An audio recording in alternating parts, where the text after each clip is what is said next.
it planet Earth's a rocket wagon train upon a journey? And what if aliens don't fight an actress named Sigourney? We're not a bunch of geeks who live in basements, sleep on futon's, but who wouldn't stream our podcast if we're calling it Space Croutons. It's an intergalactic, robot automatic, moondust sporadic trip around the sun. It's a totally terrific, proven scientific, freaking fantastic phaser set to fun. It's Space Croutons. We think. Get your spacesuit on. It's pink. We're triple cute. On that you can rely. And once you've tossed your salad in your flying saucer, it's valid to add Space Croutons for lunching with Lucy in the sky. With Neil Diamond? Lucy in the sky. I love Neil Diamond. Lucy in the sky. No, not Neil Diamond. With Space Croutons.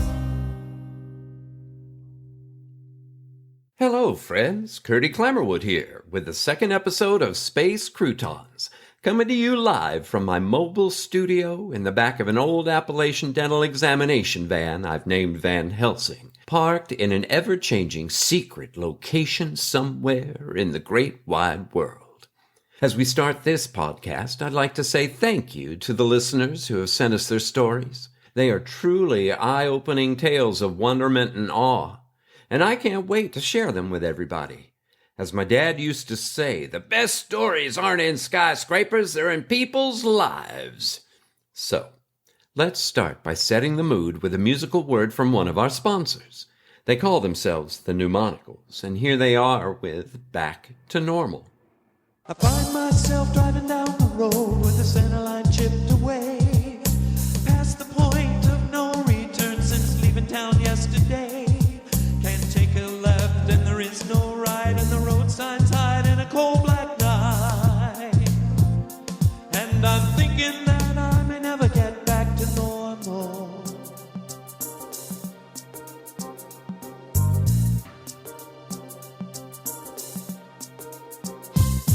My wipers scream as the rain pours down while lightning cracks the sky. Raindrops pool and roll around looking for a place to dry. With every thought directions change until the map I hold looks strange. If I was never there, how can I get back to normal?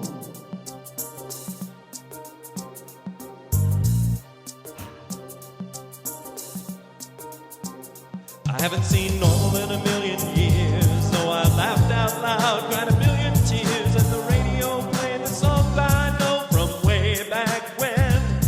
And the highway stretches on.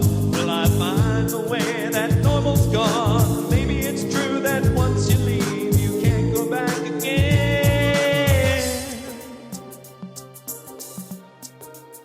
No, no, no. Okay, so they're headed back to normal, and we're headed back to the show. I think we should open up the phone line, see if we have any listeners who have something they want to say about my story last week. Hello, who do we have on the line? Yeah, this is Derek. Derek Hartley. Welcome to Space Croutons, Derek. Do you have some thoughts on my story about what happened in the bowling alley from the last episode? Matter of fact, I do. You're a liar. Well, I'm not sure it's that simple, Derek. Are you saying you don't believe my story really happened? What I'm saying is, you're a liar. Well, why would I lie? All I know is that I was there and what I experienced was real. I don't know how it happened, but it did happen. And that's just what a liar would say, isn't it? Okay, thanks for calling, Derek. I guess your mind's made up, and you will not be swayed by reasonable discussion. Let's get to our next caller. Hello? Thanks for calling Space Croutons. Hi there, this is Renda.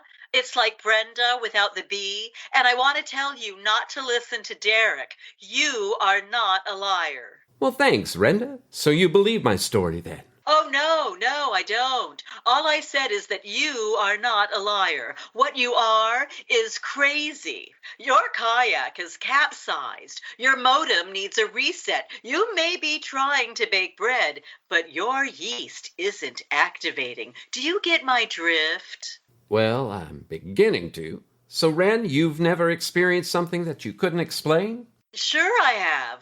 I can't explain how The Bachelor has been on TV for as long as it has. Oh, speaking of which, I need to go. My favorite episode of Matlock is about to start. Well, thanks, Ren. Your call is appreciated.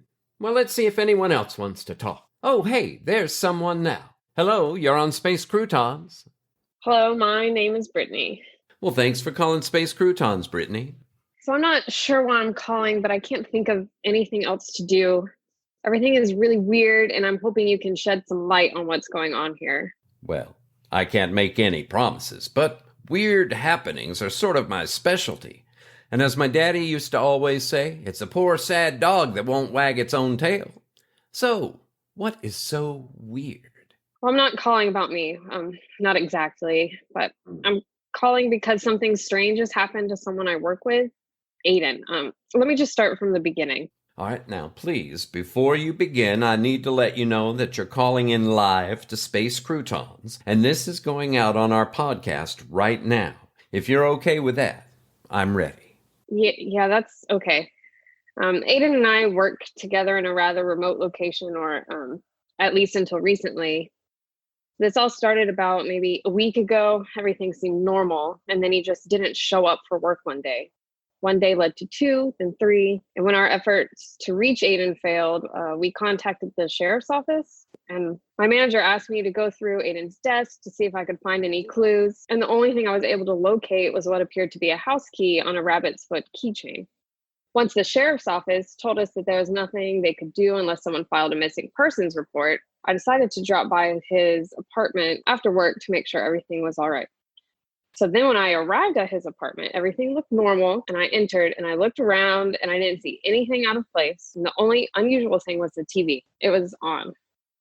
So after looking some more, I found a journal, and most of the entries were typical single guy living alone, away from home, oh, I miss my mommy kind of stuff. But the last entry really caught my eye, and it was dated on the last day he was in the office. Well, this is really sounding like an issue for law enforcement. But if you'll just listen to Aiden's last journal entry, I think you'll see why I called you. Oh, go ahead. Never let it be said that Curdy Clammerwood didn't keep an open mind.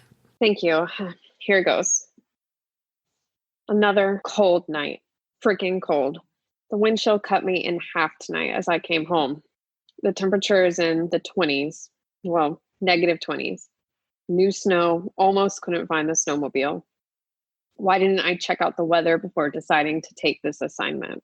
I won't make that mistake again. Can't wait for summer.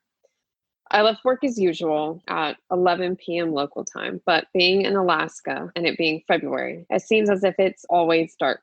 It's great for a vampire, not so much for a guy from the eastern seaboard who just wanted to make a few bucks on something besides an offshore oil well or fishing trawler.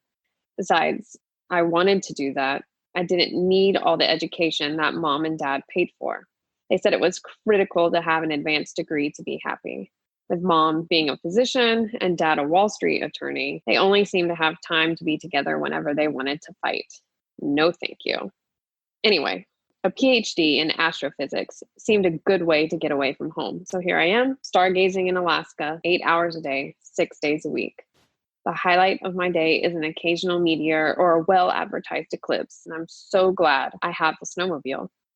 Well, that was as close as I could get to a motorcycle in the wintertime here, and I love the winding roads and the lack of traffic.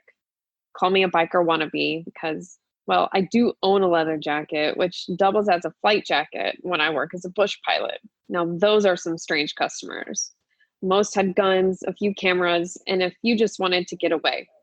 Only had to rescue 2 quote-unquote city slickers so far. A small family went up to a cabin. Well, not that small. Mom was 5'10", and the fresh water supply was apparently contaminated. They didn't know any better, and after a couple of days, they had a healthy case of explosive diarrhea. Now that was a fun trip back. Do I ramble like this all the time? He does, by the way. He does. So it's been an interesting day. A surprise gift was left for me at the start of my shift, a small wrapped box with a nice bow, but no card. I've seen my share of gag gifts, pranks, and otherwise trailer park attempts to ridicule me, but this one is different. As I opened the box, I wondered if it might be from Brittany, a coworker with long blonde hair that she almost always wears in a bun. Why do women do that? But no luck. Or at least she didn't hint at anything when she relieved me a few minutes ago. And I did not. That gift was not from me. Anyway, as I started the snowmobile, the headlamp cast a bright arc of light across the field next to the road back to town. For a moment, I thought I saw something moving on the far side of the field, but I guess my eyes must have been playing tricks on me. Besides, it's been over a month since the last Sasquatch sighting. So as I turned my attention back to the snowmobile, I wanted to make sure that the engine was heating up nicely. I adjusted my helmet and I straddled the seat, feeling the vibrations of the engine work its way up through my legs. After racing the engine a few times, I took off for home, the headlamp illuminating the road ahead, but the moon was casting a strangely eerie, bright aura over everything else. Again, I thought I saw something or someone in the distance. I took my time getting home due to the still blowing snow, and when I finally saw the streetlight that identified the beginning of town, followed by the blinking stoplight or the center of town, I made a quick left turn and voila, I was home. My expansive 2-room apartment over the only bar in town. Again, what was I thinking? The nearby parking is non-existent. Okay, it was existent, but the 2 spots are almost always taken by Miss White, the elderly lady who owns the bar, and Mr. Green, a retired doctor, neither of which ever moved their trucks. It's a good thing I have a snowmobile. I pulled through the alley and I parked right next to the shed out back. As I turned the key, silencing the engine, I noticed the headlamp going dark, and the day's events flashed through my brain. As I put the key back into my pocket, my hand brushed against the box that I'd received earlier. The gift. I still didn't understand the significance, nor if it even had one. As I trudged toward the stairs leading up to my apartment, I remember seeing a couple of beer cans on the ground, kicking them towards the truck parked in front of the bar. After I got inside, I went through my normal routines, adjusting the thermostat by the door and the delayering process. I removed each layer, it hit the floor. Some thudded, some floated, some made the final destination in the corner, as many others have, and I smiled. Mom would absolutely have a fit if she saw this apartment. It's the little things. But with each article I removed, the object in the box became more and more the focus of my attention. So as I removed the small gift box from my snowsuit, I placed it on the kitchen counter next to the banana hanger. Brittany, are you still there? Yeah, sorry. There just haven't been any bananas in this town in months, and it's just, sorry. So, next to the banana hanger. It's one of the few things that reminds me of home. When I was finally down to shorts and a t-shirt, I found the remote, I watched the TV screen come to life, and I sat on the sofa, picking up the box on the way over. And that's when things got interesting. It usually takes me 30 minutes or so to unwind before hitting the shower, then on to bed. And TV seemed to be the best way to clear my mind and think about what's in the box. I opened the box as the TV blared a Jerry Springer rerun. Weren't they all? And watched as 2 otherwise friendly cousins duked it out, hair pulling mostly, over a trailer park meth head that was probably a half-brother of one of them before picking up the lone object, a ring. But not just any ring. No, sir. Whoever found this ring outdid themselves. Somebody had given me a ring. Aiden Sebastian Snooty II received a ring, a mood ring. It had to be some kind of joke. The entire outpost is nothing but scientists. My family is so well educated, it reeked. I don't know anyone that would trade in something like this. And yet, that's when I held the ring up to the glare of the TV. The image distorted as I looked through the glass. Then something strange happened. The ring began to glow faintly, but only from a single spot that had come to rest against the tip of my index finger.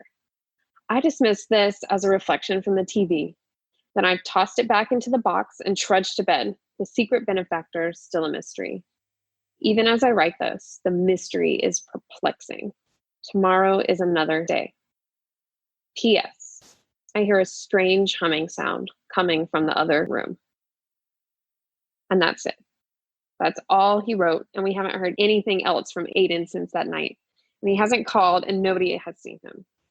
His snowmobile is still here where he parked it, and the pile of clothes are still on the floor, just like he put in his entry. Well, I'm familiar with suddenly everyday objects beginning to glow. I think you're right. There's something strange going on, and I think it has something to do with that mood ring. Did you find the ring at Aiden's place? No, I found the box, but there's no ring and no Aiden. Can you help? Well, I will certainly give it the old college try. It would be more helpful if I could see Aiden's place, meet you and his co-workers. We can make those arrangements off air, though. Thanks so much, Brittany, for your call. I'm going to put you on hold while I do the sign-off. There you are, dear listeners. More strange experiences, more mystery, and more reasons to figure out what the heck is going on. And remember, if you know of similar instances, or you have cited Aiden Sebastian Snooty II, please post your comments on our site. And if Brittany can get us one, we'll put a photo of Aiden there as well. Okay then, how about that for episode 2 of Space Croutons? A big shout out of support and appreciation for our caller Brittany. Really glad you called in. If any of you other listeners have any ideas that might help Brittany, or me for that matter, please reach out to us right here. And if you have something else you want to share, we want to hear that too. This is Curdy Clammerwood signing off. Thanks for listening, everybody, and remember to keep peace in your heart until our next story time. It's an intergalactic, robot automatic, moon dust sporadic trip around the sun. It's a totally terrific, proven scientific, freaking fantastic phaser set to fun. It's Space Croutons. We think Get your spacesuit on. it's pink. We're triple cute. On that you can rely. And once you've tossed your in Salad. your flying saucer It's valid. to add Space Croutons for lunching with Lucy in the sky. With Neil Diamond. Lucy in the sky. I love Neil Diamond. Lucy in the sky. No, not Neil Diamond. With Space Croutons. Space Croutons is a work of original fiction. Similarities to persons, situations, or events, real or fictional, is coincidental and unintentional. Created and written by Jerry, Jace, John, Della, and Jeff Goodson. Episode 2 story by John. Original music and production by Jeff. Featuring the voice talents of Brittany and Jeff. Entire work copyright 2020 by Jeff, John, Jerry, Della, and Jace Goodson. This has been a Good Witch audio production.